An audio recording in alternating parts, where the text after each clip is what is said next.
Hello all, my name is Pamela Bellamy and today I'm going to talk to you about the Jesus of Lubbock, better known as the Good Ship Jesus.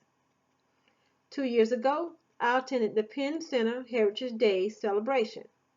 The festival is a 3-day cultural event celebrating the Gullah Geechee, Sea Island, history, folk art, food, music, crafts, and West African cultural legacy. That Sunday, I attended church service at the Brig Church, which is located near the Penn Center. The minister began to talk about Sir John Hawkins and how he was the first British captain to bring slaves to America on a ship named the Good Ship Jesus. To say the least, I was blown away. I wanted to know why this ship was called the Good Ship Jesus, and was it really the first ship to bring slaves to America? I was taught in high school the first slaves were brought to America in 1619 to Jamestown, Virginia. Nothing was never mentioned to me about the Good Ship Jesus.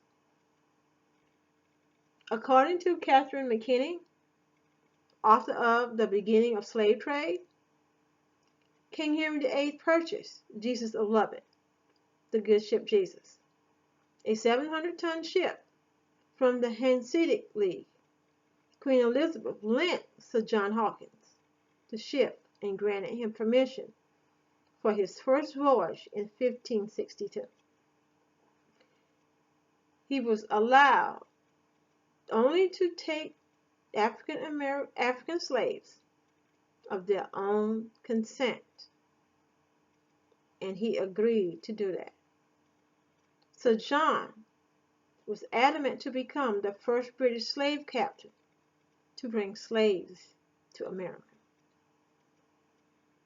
Sir John Hawkins was a very religious man who insisted his crew serve God daily and love one another. Sir Francis Drake, Sir John's cousin, went along with him on the voyage. He also was a very religious man. Service was held on the ship 2 times a day. Ironically, which is why the ship is called the Good Ship Jesus. I have pictures that I want to share with you. This is a picture of the Good Ship Jesus. It's a picture of inside of a slave ship. And this is Sir John Hawkins.